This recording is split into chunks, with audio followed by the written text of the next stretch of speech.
Hello, everyone. Good morning, good afternoon, depending on where you are in this great country. So my name is Dustin Growick. I am a science communicator, a museum consultant, a huge dinosaur nerd. But today I'm incredibly excited to learn as much as I can about not only bugs, but actually eating bugs. And to help me do that, we are joined by the founder of Bugible, an insect eater, a bug industry advocate, Aly Moore. How's it going? How are you?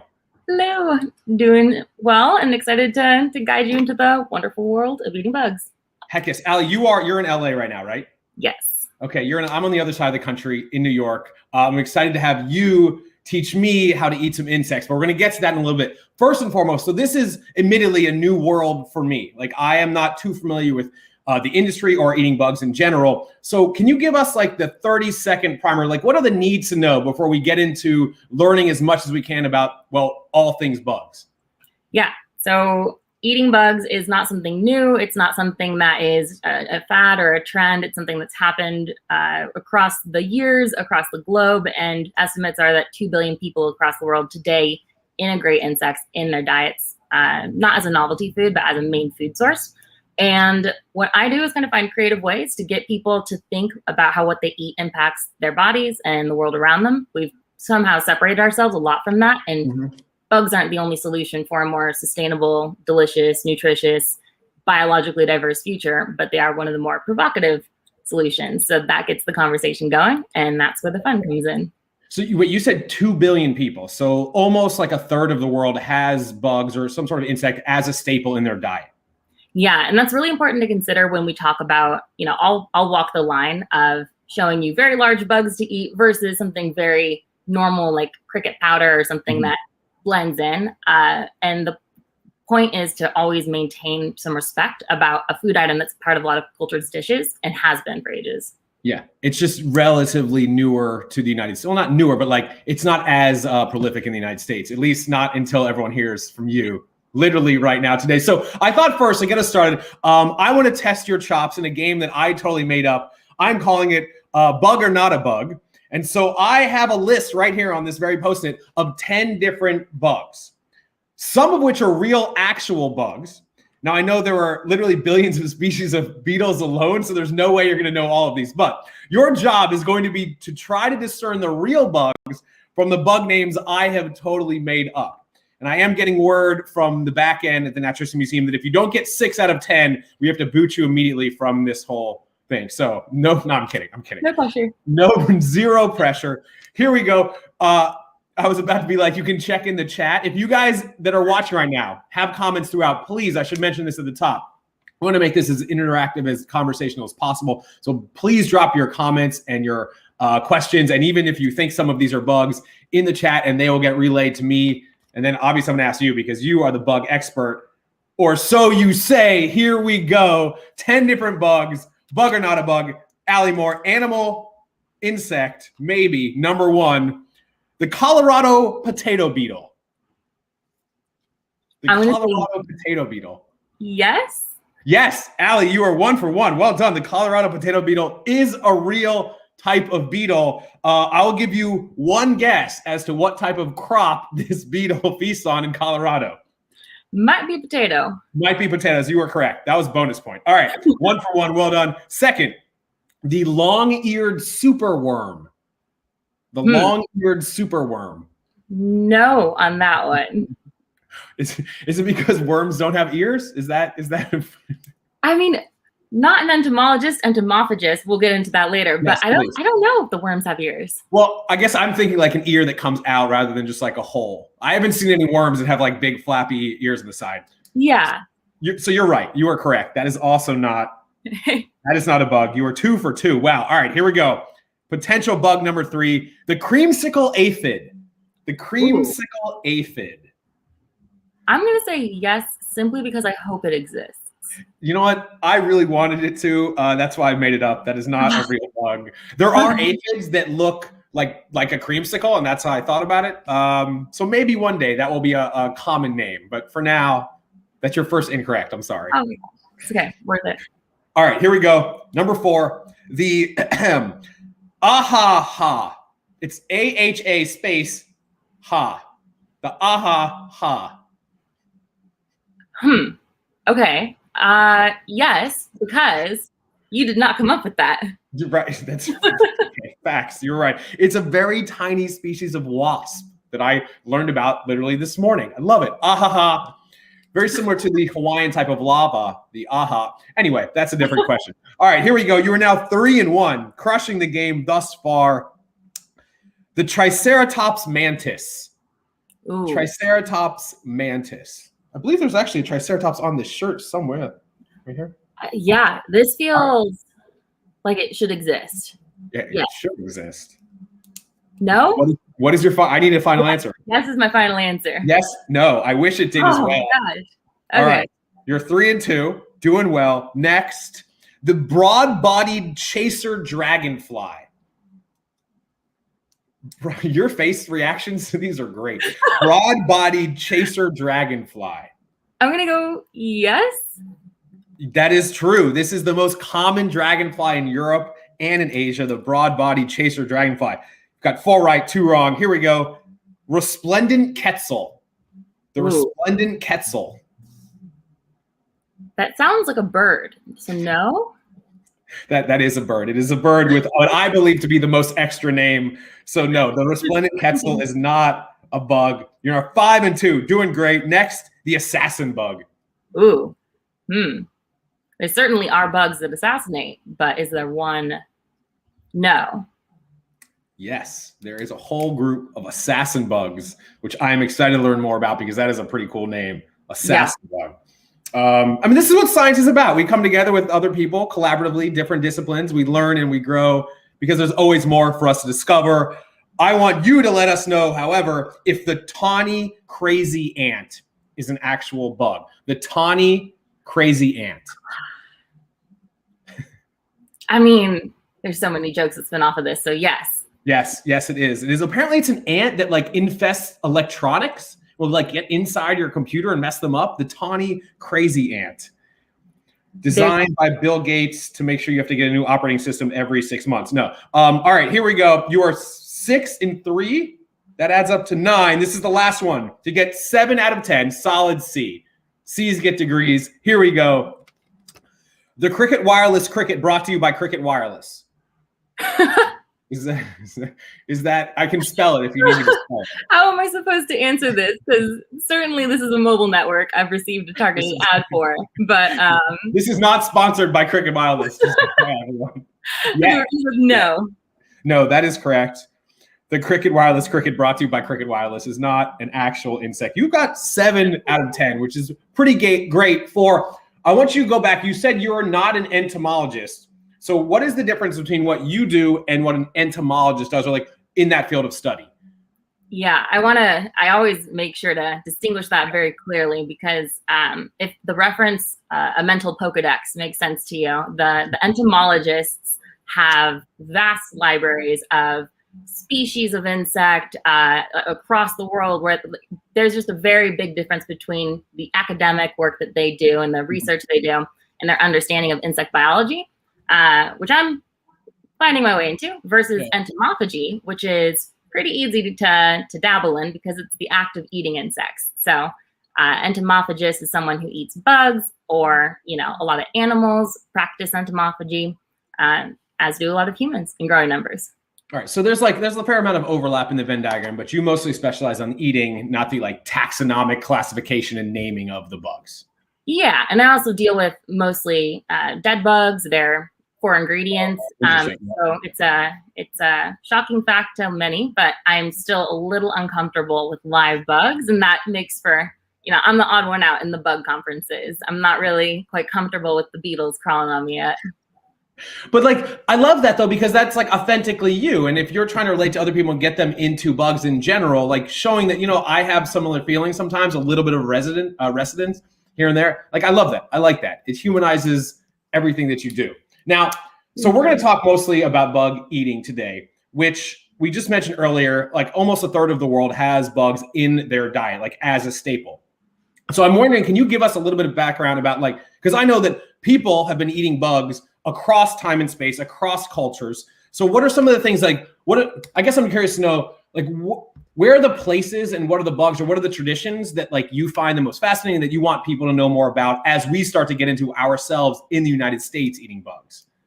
Yeah, that's a wonderful question. And there's a lot of really cool books and articles emerging on this. Julie Lesnick, Insects and Human Evolution.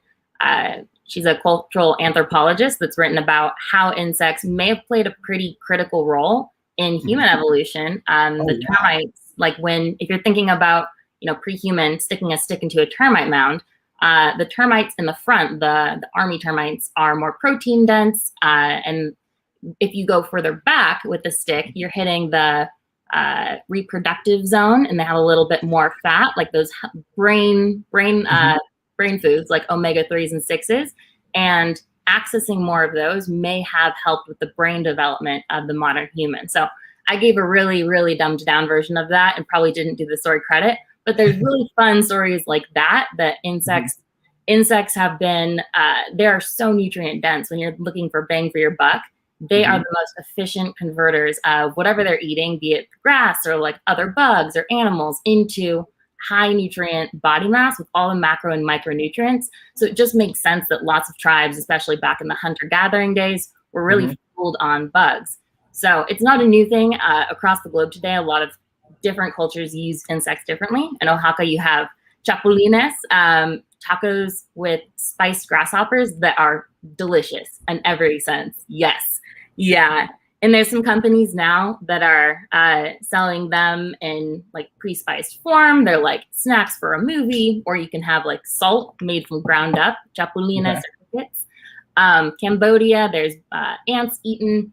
In places like Thailand, you might have seen, if you traveled there, like the street food where they have fried bugs of different types. Those are for tourists, and they're more novelty based. But if you look at escargot in France, that's bug, arguably not a bug, but done there, no bug question. Adjacent.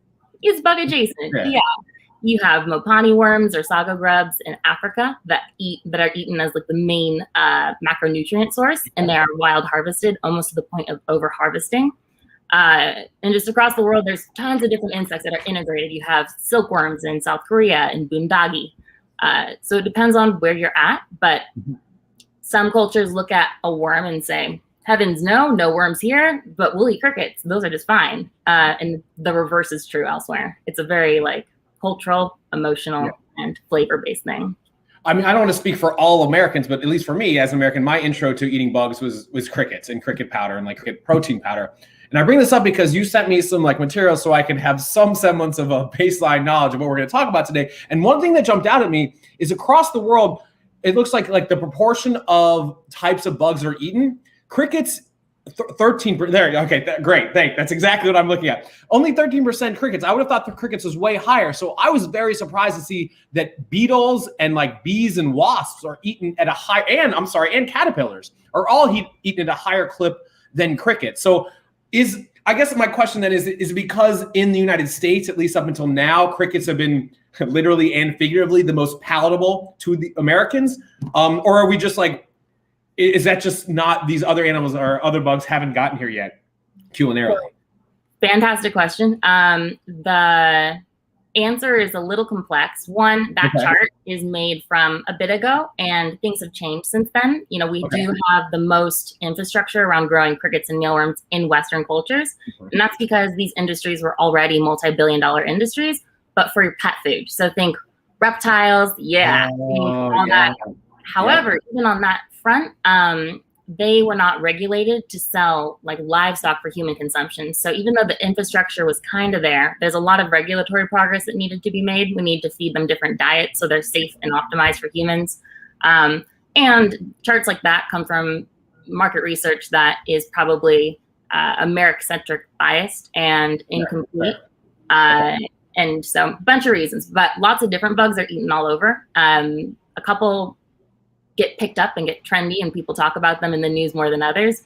But so long as I want to emphasize that if you get inspired after this talk and go outside and want to eat a bug off the street, don't go there quite yet. There's a lot about bug safety and making sure that you know that the bug has been in a space free of pesticides or pollutants or raised for human consumption, and that you know the parameters of like this is a thing that I can safely eat off the street versus this was farm raised and I can eat it with confidence. Okay. So then it is fair to say though that at least right now, the majority of bugs eaten in the United States are crickets? Yes, I think that's the arm that's received the most funding. And so we have cricket farms, we have automation and farming technology, and there's a bunch of cricket farmers out there.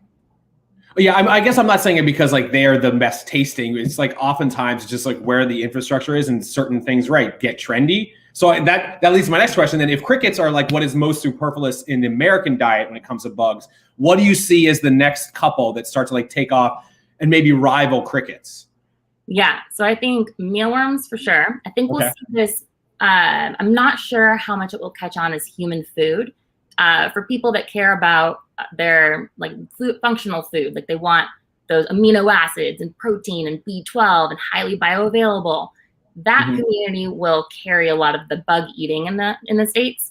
I think we'll also see the rise of insects for pet food and for like livestock feed and for other cool applications like waste management. For those reasons, the bugs that have the most like across the board use are black soldier fly larvae, which are the nice word for maggots. So black soldier fly larvae. Yes, BSFL. I should use that name in the game. That's a great name. Okay, go ahead. They're going to be the rock stars coming up, along with mealworms, grasshoppers, and then I think the caviar of the bug world is going to be black ants. I'm going to bet that like high-end restaurants are going to have black ants, kind of like you'd see caviar.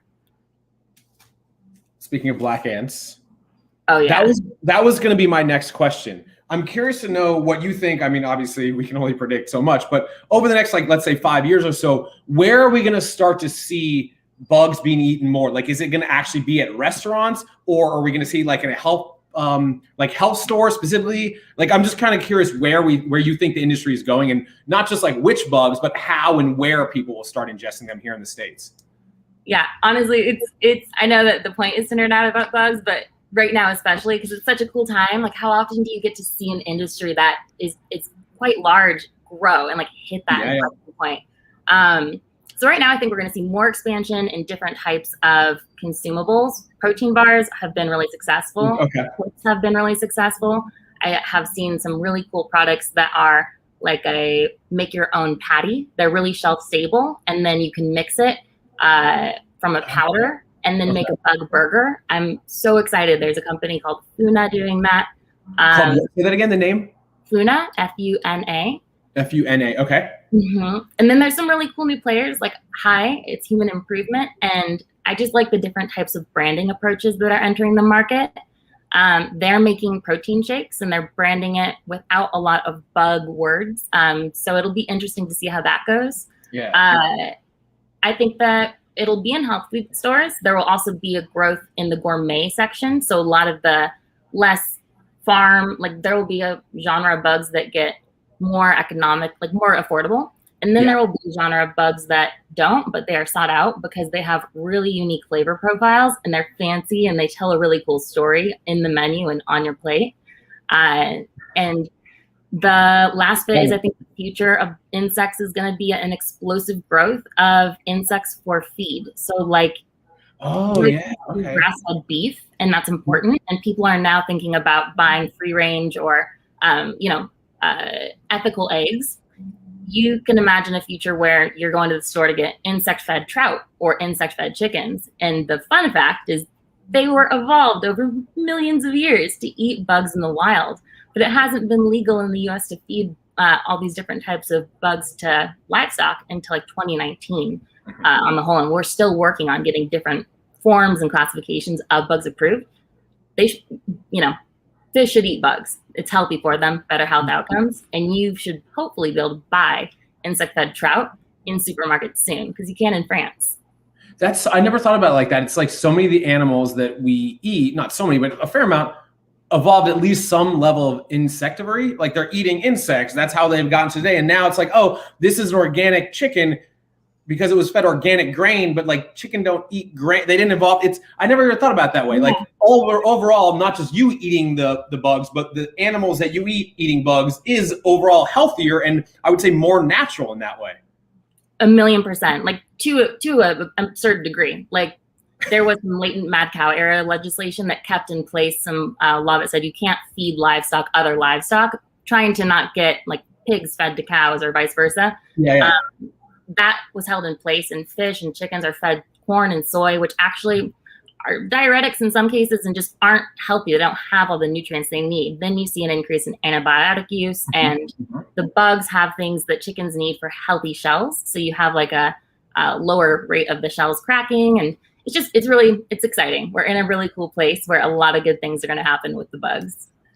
So I noticed we have a comment from Stacy that Catit makes a line of cat food and treats that are made with insect protein, and her cats love them. I love that tip because I'm about to get a kitten in like 2 weeks. I'm very excited about it. And I was thinking about this too. Like why, I mean, we shouldn't be feeding cats grain in general. They are not evolved to eat grain. So obviously we want to get them more protein. And I love the idea of cricket powder or insect-based protein to feed to your pets. That's going to be one of the most explosive zones. Every zone is going to explode bugs, but if people love their pets and they want to feed their pet something sustainable, maybe they're not ready to eat bugs, but they're down for their pet to eat bugs. And it's really good for for pets with like sensitive tummies or allergens, just like for humans. So if you want to give your pet the most premium pet food, bugs are definitely. So in a minute, you are going to have me eat some bugs. I don't know if you are as well, but like I'm sure you do all the time. So you're gonna have me eat some bugs. So I'm curious to know, if you don't have an Aly Moore hanging out with you, instructing you very knowledgeably and very fun eating these bugs, what do you see? I'm curious to know, like, how do we start to brand bugs in a way, or at least just get awareness out there where people aren't immediately kind of like, oh, I'm not eating a bug? Because not everyone can have Aly on a live stream telling you exactly what to do. So I'm curious to know, like, what are the next steps that you see? I mean, either real big in the industry or smaller, just to get people a little bit over that hump of aversion. Yeah, that's why I got into this space really many years ago. It's one of the coolest marketing puzzles, or it's a really fun exploration where there's different magic words for different people. And over the years, I've been trying a variety of approaches. So when you're talking to like your everyday person, maybe they care about their body and they are used to fitness foods and like they're all about that adaptogen or, you know, raw egg, whatever they're eating, paleo. Insects do fit, they check the box. So you should talk about the functional benefits, the fact that they have complete proteins, all 9 amino acids, they outpace beef for iron, calcium, magnesium, all these things. Like they are superfoods. For other people, you want to get them in the right mind space. So it's about thinking about food from a different lens. Lobster used to be lobster are giant sea bugs, and they're utterly terrifying in my opinion. I'm glad you brought that up, because Jason in the chat said eating shellfish isn't too different than eating bugs. So yeah, can you talk a little about that, as well as like we talked earlier about the differentiation in definition between bug and insect, and I believe like insects generally don't include arthropod. Like where is that Venn diagram? Arthropods, bugs, shellfish. Yeah. So high level, we still need, so if anyone watching has any ideas, we're still looking for the right like words to use for bugs. I really love how Chips calls them chirps, or grasshoppers, we call them chapulines, which is the Spanish name for them. But you see often that we don't eat a cow, for example, we eat beef. We don't even eat plants, we eat vegetables or salads. We don't, we have all these words that we use to describe food. And for bugs, we're gonna work on that for different types of bugs. The true bug is a very specific thing. I use bugs broadly to cover insects and arachnids. Arachnids are spiders and scorpions and things that I like to play around with in the kitchen. They are arthropods as well, as are shellfish. There's some funny, if you want to Google this afterwards, online, like 50, 60, a while ago, somebody tried to brand grasshoppers or locusts as land shrimp, or shrimp of the sky. Didn't catch on at that time. Shrimp of the sky is hilarious. Yeah, right. So okay. Maybe we'll get to a place where that sticks. But for now, we do need to kind of figure out how to position these things. I think that it's really helpful to go, if you've eaten a lobster, that's absurd in some books. Like the prison ledgers in Maine used to have a lot that said it's cruel and unusual punishment to feed people lobster more than X amount of times per week because it was a bottom feeder. And it was a total successful marketing push to get people to see lobster not only as edible, but as luxury.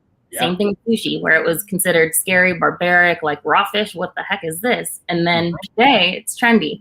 And I think insects will follow a very similar path. The critical part is to make sure they don't get stuck in that novelty food zone. So we can have fun with the whole like, oh my gosh, I'm eating a spider, like this is crazy, to get the word out there. And because it is fun, but we need to go beyond that and acknowledge that both from a respectful angle culturally, and then from a like, this is legitimately hopefully on the grocery store aisle. And as I'm going down the grocery store at night to look at what do I want for protein, do frozen chicken or frozen clams or frozen crickets, that should be just a very normal kind of thought process.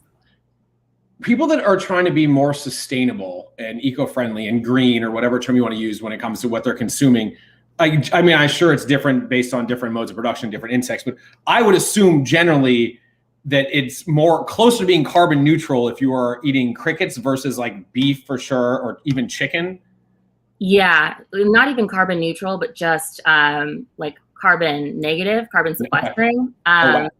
Yeah, insects are truly, I'm biased, but like there's a lot going on in the world, and I know that it's helpful to move towards plant-based because less meat is good, but we can't find any silver bullets. Like the whole point is to return the environment to balance and homeostasis. And we do a lot of linear production where we take things from the soil, we take things from the plants, we take things from the animals. There's some waste created, it's inefficient.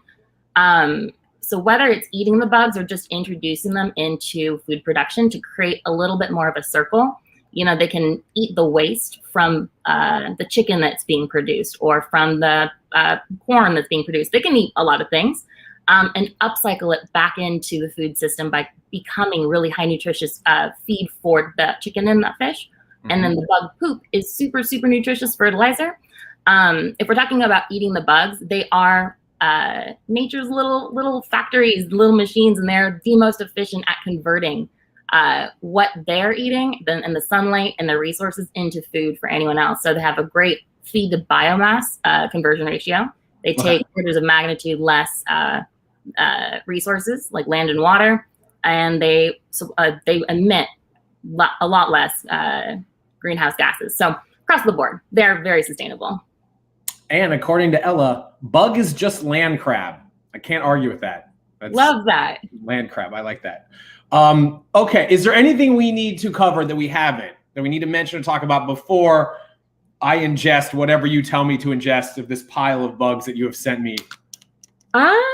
I think the last bit is just food is so emotional and psychological and cultural, and there are so many things that tie into it. So just another reminder that this is a fun thing. This is one of the many approaches I'll take to get people to try their first bug. I've learned to never make that a surprise for anyone. You know, you want to make sure that this is, my mom still has not forgiven me back in the day, but it's a fun experience. And these are treasure chests that are unlocked. And if you're a chef or listening or tuning in, or if you just like to cook, like think about the, this new unexplored, largely like terrain of different flavors and textures and all these cool things that are just, there's so many bugs to cook with and eat. So I encourage people to approach it with the curious and excited explorer's hat on instead of like and it's okay if there's some phobia or some fear or judgment, but the whole point here is to kind of activate that little curiosity part of the brain. Love that. Here's a segue to me about to eat crickets. Ruben wants to know, what do crickets eat? Because in a moment, I'm going to be eating these. So I'm curious to know what these ate before I ate them. Yeah. So in the wild, variety of things. Crickets are going to be eating some vegetables. In farm crickets, in particular, we are optimizing their feed stock for their health and their nutrition and a bunch of things. So they're fed a feedstock. It'll probably have some oats, probably some leaves, probably some other nutrients in there so that it tastes good for you. Other fun fact, you could hypothetically feed crickets just mint, for example, or banana. And if you feed crickets mint, they're going to have a minty flavor profile because they are so small that they are what they eat. So there's a lot of cultural or culinary fun to be had. Okay. Okay, I promise I'm not delaying. I'm not putting this off, but I do have one more question. As I am about to eat these bugs, JJ wants to know, you, Aly, which is your favorite bug to eat, and how do you, like, what is your favorite way to consume it? Great question. Is the answer all of them? Like I really have a lot of favorites. The quick list, chapulines always have a place in my heart because they're just really, really good. So grasshoppers and tacos spiced with like tahini and other things. Also black ants, really into that. Scorpion is my favorite like bug to cook up, you know, to kind of, if I'm having a guest over, that'll be the show. Nice. And then daily, I'm right now mixing cricket powder into morning smoothies. Oh, nice. Okay. I mean, you sent me this, which I'm very excited to do the same thing. Go to the gym, come home, have some cricket powder, stay swole. All right. I'm ready to ingest any number of the bugs that you would like me to ingest. I will show you guys on screen as you instruct me if I should just eat it raw, if I should put it on peanut butter. As we're doing this, not that I have this particular dietary restriction, but Kevin is curious to know, would eating bugs, what I'm about to do, is this considered vegan? Are bugs considered vegan? That is one of my favorite topics. Okay. It's a hot debate in the industry right now. It depends on why you're vegan. So if it's for a spiritual or religious reason, based on like the soul or consciousness, then that's a personal decision. However, if it's for health reasons or environmental impact reasons, strong yes, because you can even do some math that you are saving bug lives by eating bugs, because if you're trying to get your nutrients for a day, you need like a lot of different types of vegetables to get what your body needs. Unless they're literally farm to table or they're done in like, you know, exactly how they were raised. The pesticides, the farming, all the things that create that amount of crops are killing so many more bugs and in a less humane way than were you to buy them from a, you know, ethical cricket farm where humanity and ethics are a big part of the farming movement for bugs too. Okay. It's a personal choice. Okay. I'm ready to do this. I'm not going to delay anymore. We're going to eat some bugs, and then we're going to save the last 10 minutes or so for more questions. You guys have had great questions that have really helped us like keep this conversation going. So please, as I'm eating these, drop your questions and your comments, and we're going to talk about them during and after whatever bug I'm going to eat first, which is what, Aly? What am I picking up first?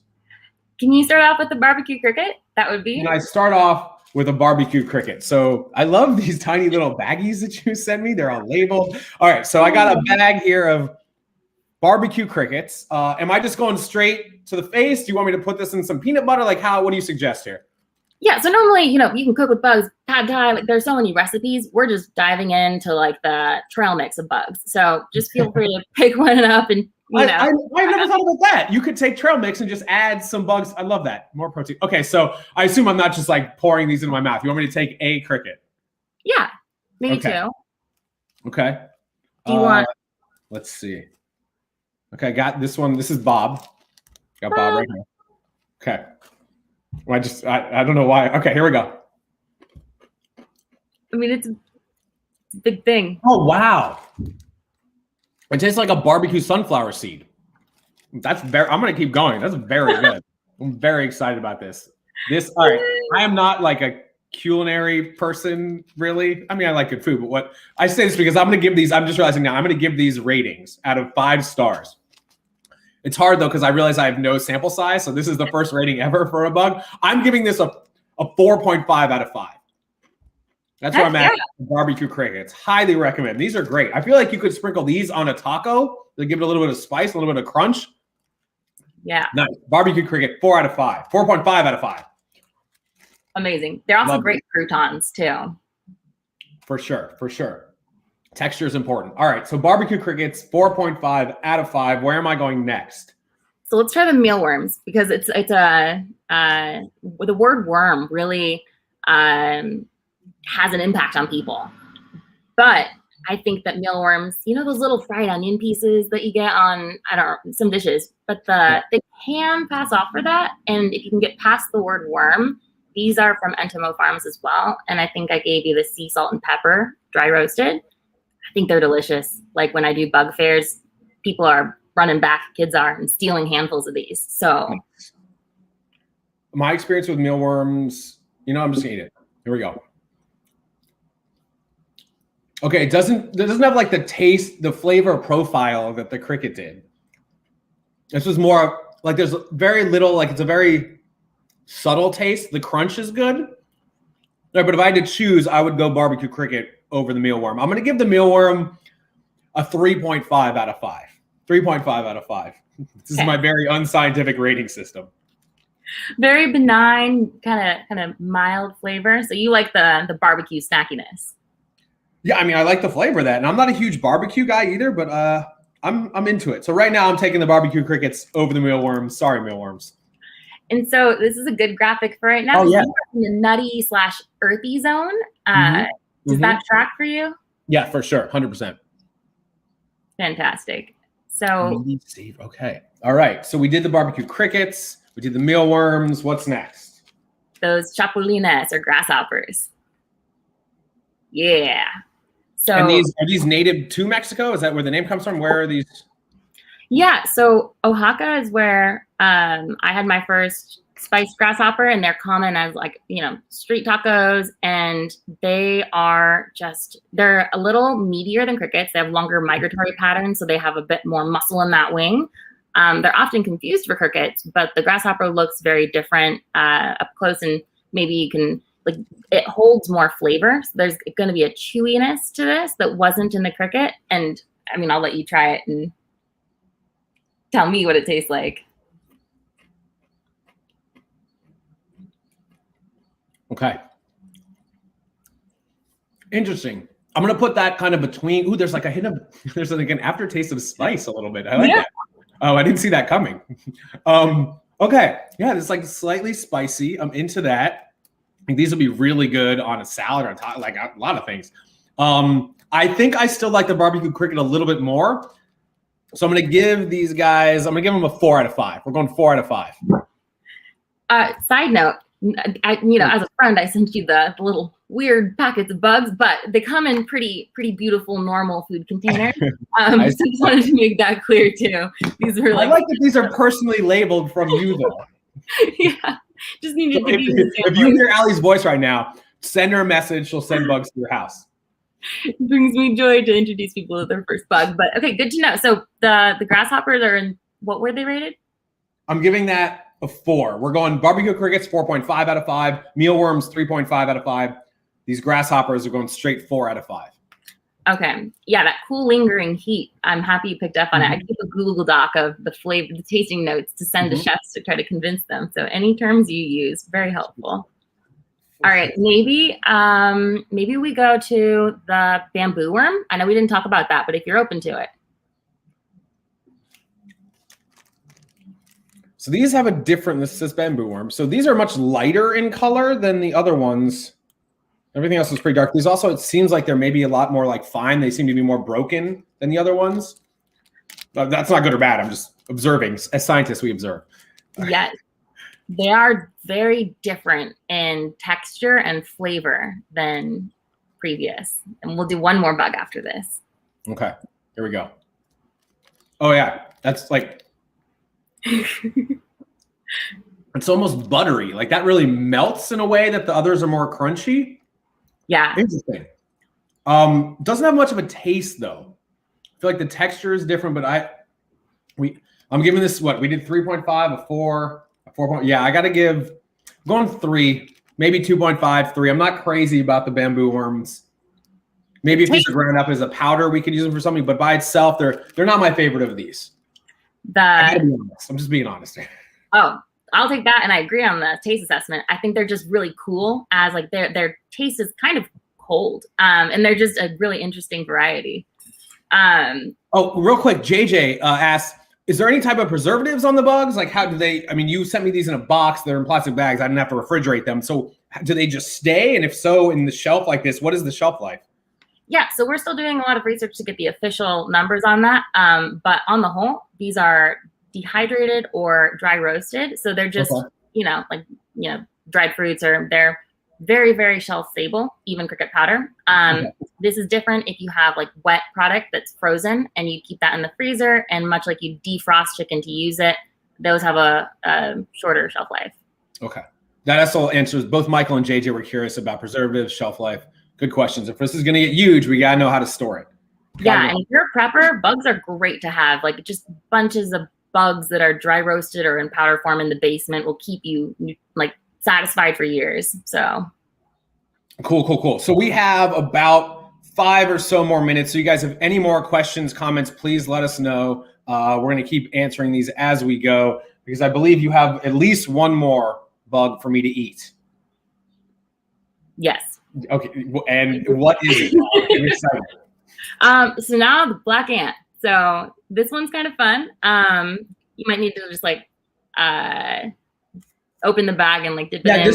They almost, it's like tiny. What are those little like, almost like sprinkles? Like tiny. They're so like, it's not like you can see a whole ant. Most of these are mostly like little, just like the body parts, I guess the segments. And so you're saying I'm just gonna grab some and all. Okay. Yeah. I would love to hear they're unseasoned. It's just their natural flavor. Say no more, fam. Here we go. It's almost like you need more though, because there's not.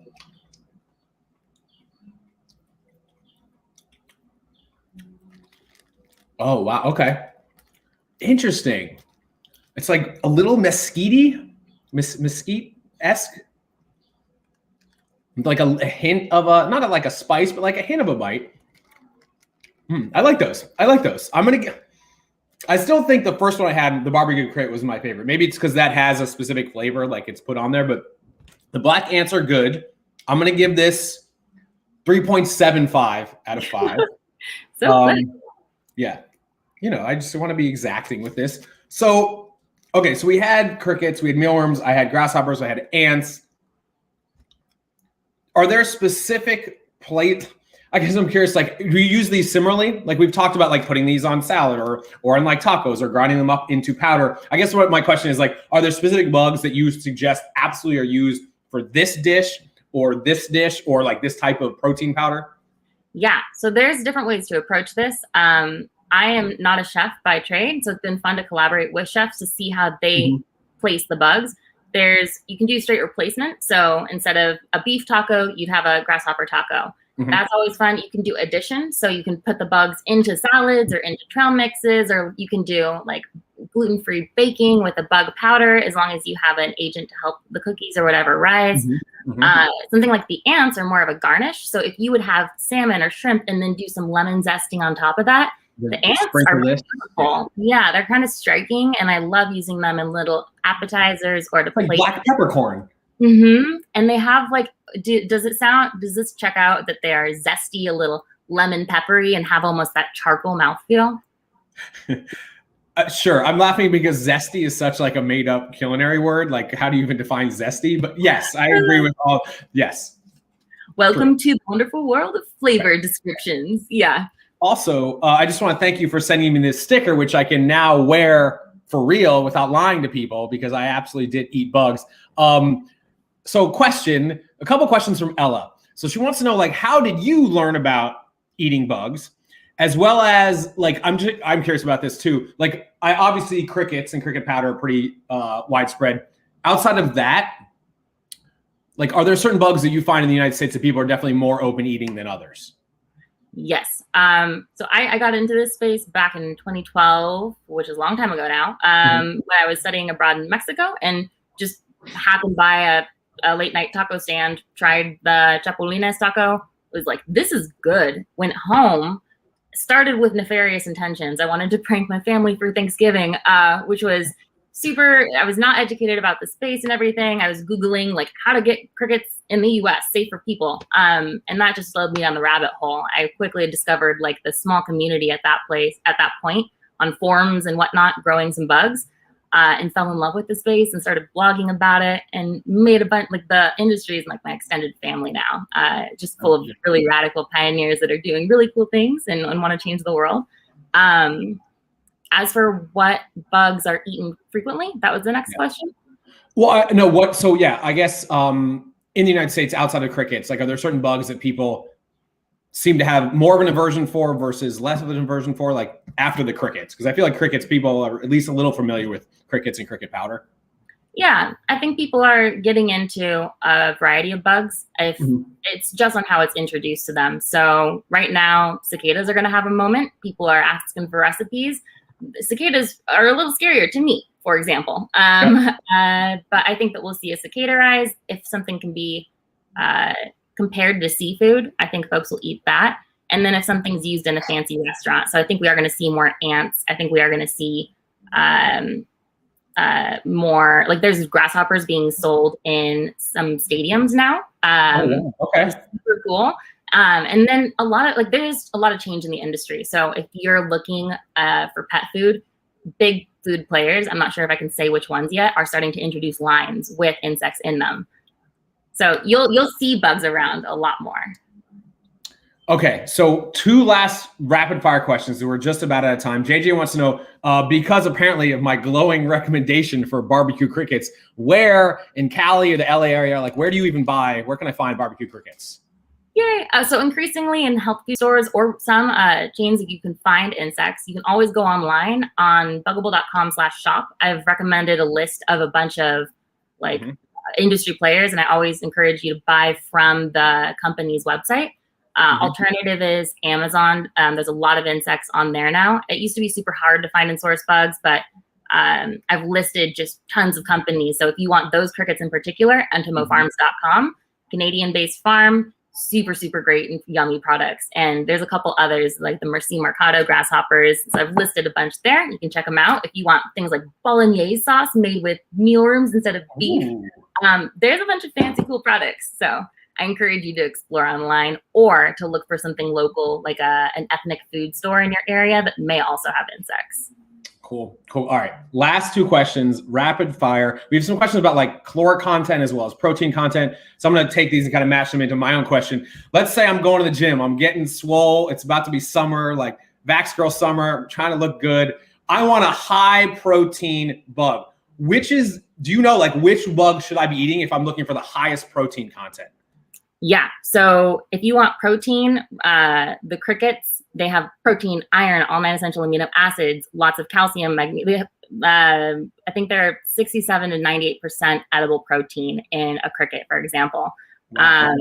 And then if you want the healthier fats, so comparable to salmon or nuts, you're going to want to go for the grubs, and they have the omega-3 and 6 fatty acids and other vitamins and nutrients like iron, zinc, and then fiber and prebiotics. So if you want health food, go for bugs, and it's hard to go wrong. Okay, we got to go. We're already over time. We can talk about this forever, and I could eat way more of these. Last question. Let's say we're coming over to your house, Aly. What are you serving us? What like bug dish or what bug? What are you serving us? Right now, you can only pick one. Chapulines tacos de chapulín. Love it. I'll keep these ready for when you come over. Do you have any final parting words? This has been great. I've learned a ton, and I'm even more excited to start eating more bugs. But do you have any final words before we throw to our next segment here? Just thank you. It's really important to tell the story more and more right now, and to get people curious about the future of food, because we really do need to more actively participate in how your shopping decisions, like everything that you eat, impacts your body and the world around you. Right. And I think it's really important that right now we're thinking about that and talking about that. We don't need to be able to solve the global food challenges, and like it's very complicated, but that shouldn't stop you from trying. And I encourage you to like throw a little curiosity into your next food purchase and try to support local companies that are doing good things. Cool. We'll be back in 1 second, but first we got to do an exhibitor shout out, because like we are clearly online right now, and with the entirety of Bug Fair moving online, we have some very important key participants in the Bug Fair experience that have been missing, which are the exhibitors. No Bug Fair obviously is complete without these amazing individuals and organizations, many of whom apparently have been part of the Natural History Museum of LA Bug Fair for like 30 years, ranging from face painting to educational toys, insect specimens, composting, and pinwheels. So you know what? Let's hear from one of them right now. My name is Geraldine Krutz-Stockman. I'm the artist and owner of Paper Arboretum, and I make pinwheels. I've been loving coming to the Natural History Museum since I was 2 or 3 years old. It inspired me with a lifelong love of nature and science And now I'm lucky enough to be able to combine that love through the beauty of my pinwheels. Love that. Aly, thank you once again so much. If you guys at home watching want to follow Aly, Bugible on Insta, on Twitter, all the platforms, Bugible. You can find me on Instagram at Dinosaur Whisperer. But for now, stay tuned for more Bug Fair Connected. You can access all of these videos on the 2021 playlist from the Natural History Museum YouTube channel. The link to that is in the chat. Aly, thank you so much. Thank you guys for joining us. I have a lot of bugs to get to eating. I hope you and everyone else here has a great day. Bye, everybody. Bye. Bye.